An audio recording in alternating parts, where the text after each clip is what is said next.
Hello everyone, welcome to my channel. Please subscribe and hit the bell icon. Bold and beautiful Death Watch. Who's getting killed off? The week of July 1, 2024, The Bold and the Beautiful is going to be kicking off a mystery with the death of a character. Which one? We've reviewed the evidence and ruled out a few possible victims in the below photo gallery. As for the others, we might start sleeping with one eye open if we were them. The tycoon couldn't be the character getting offed because he's referenced in the teasers as being alive and well. She's safe because she too is mentioned in the spoilers, with a pulse. Not only is she in the preview, she seems poised to fight for ex-husband Bill suddenly. Be real, the show didn't bring her back engaged to Thomas just to kill her off. He's all over the show's preview. Plus, he's up to his neck in storyline once again.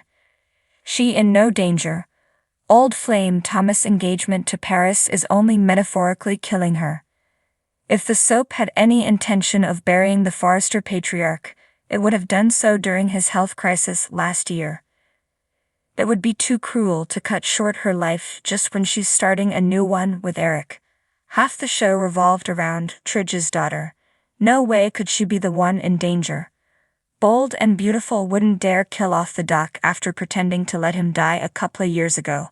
She's central to both Bill's new family and, for better worse, an RJ/Zend triangle. She's safe. He's in no danger.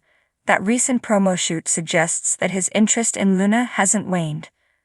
Besides being Forrester Creations' golden boy, he's mixed up in a triangle with Luna and Zenda. Please. The show would sooner trot out frumpy fashions than kill off its OG heroine. Don't worry about the dressmaker. He's as key to the soap as raised hemlines and hurled insults. The show didn't resurrect the psycho and pretend to redeem her just to serve the villainess her just desserts. Shyla's better half is tied to half the canvas at this point. In other words, he's bulletproof. If the formerly homeless guy met his maker, he'd no longer pose any threat to Poppy. Don't lose any sleep over those abs of steel. There's just no reason to kill off TV's hunkiest talk to. The victim can't be her. The show already faked us out once with her demise. Finn's dad is back on the scene the week of July 1. Could it be for a last hurrah? Shyla had better not catch him stealing her tips. That's all we're saying. His story may have flatlined, but the soap would be nuts to have the character do the same. Are you kidding? The Vic can't be Forrester Creations' security guard. He's trained in self-defense. Probably. We'd riot if the show harmed a hair on his head. Plus, he's key to the Hope/Thomas/Paris plot. The sun set over Los Angeles, casting long shadows across the luxurious mansions and high-rise buildings where the glamorous and tumultuous lives of the bold and beautiful unfolded. Inside the opulent Forrester mansion, tension simmered just beneath the surface. The air was thick with secrets, lies, and betrayals, and somewhere among the glittering elite, a dark cloud loomed, threatening to claim another life. In the heart of the Forrester mansion, Ridge paced the floor of his study. His mind raced with thoughts of his family, his legacy, and the dangerous game they were all unwittingly playing. Brooke, his eternal love and the woman who had stood by him through countless storms, watched him with concern etched across her face. She knew that look in his eyes. It was the look of a man tormented by an unseen enemy. "Ridge, you need to rest," Brooke said softly, her voice a soothing balm to his troubled mind. "I can't, Logan," he replied, using his affectionate nickname for her. "Something is coming. I can feel it. And I fear it's going to tear this family apart." Meanwhile, at the Spencer Publications skyscraper, Bill Spencer sat in his plush office, staring out at the city skyline. His mind, however, was miles away, trapped in a labyrinth of conspiracy and danger. Bill had always been a man who thrived on power and control, but lately he had felt an unnerving sense of vulnerability. His eyes flicked to the framed photos of his sons, Liam and Wyatt, and a fierce determination settled in his heart. He would do anything to protect them, no matter the cost. Across town, at the Forrester Creations headquarters, Steffi Forrester stood in her office, a vision of poise and strength. As co-CEO, she had fought tooth and nail to earn her place in the family business, and she wasn't about to let anyone or anything take that from her.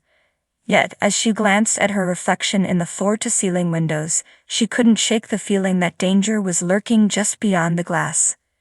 In another part of the building, Thomas Forrester was hard at work on his latest design. His hands moved skillfully over the fabric, but his mind was elsewhere. Thomas had made many mistakes in the past, and though he had tried to atone for them, he knew that forgiveness was a fragile thing. The shadows of his past sins seemed to grow longer with each passing day, and he wondered if they would ever truly let him go. As the evening wore on, the Forrester mansion began to fill with guests. Eric Forrester, the patriarch of the family, had decided to host a dinner party in an attempt to bring everyone together. He hoped that a night of good food, fine wine, and laughter would help ease the tension that had been building for weeks. Little did he know, this gathering would become the stage for a dramatic turn of events. The guests arrived one by one, their faces masks of cordiality that barely concealed the undercurrent of suspicion and unease. Quinn Fuller, Eric's wife, was among the first to arrive. Her eyes darted around the room, taking in every detail with a keen and calculating gaze. She had her own secrets to protect, and she was determined not to let anyone get the better of her. Next came Katie Logan, Brooke's sister and Bill's ex-wife. She had always been the voice of reason in the chaotic lives of the Forresters and Spencers, but tonight even she felt a sense of foreboding. As she exchanged pleasantries with the other guests, she couldn't shake the feeling that something terrible was about to happen. As the evening progressed, the atmosphere grew more charged. Conversations were punctuated by strained laughter and furtive glances, each guest acutely aware of the invisible threads of intrigue that bound them together. It was as if the mansion itself was holding its breath, waiting for the inevitable storm to break. Then, just as dessert was being served, the lights flickered and went out, plunging the room into darkness. A murmur of alarm rippled through the guests, and panic began to set in. Before anyone could react, a blood-curdling scream pierced the air, sending chills down the spines of everyone present.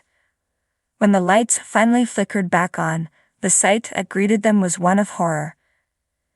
There, lying on the floor in a pool of blood, was the lifeless body of a beloved character. Gasps of shock and disbelief echoed through the room as the guests struggled to comprehend what had just happened. Ridge was the first to kneel beside the fallen figure, his heart pounding in his chest. "No, no, this can't be happening," he whispered, his voice thick with grief. Brooke rushed to his side, her eyes wide with horror. Ridge, who could have done this? Bill, standing a few feet away, clenched his fists, his jaw set in a grim line. "Whoever it was, they're going to pay," he vowed, his voice cold and steely.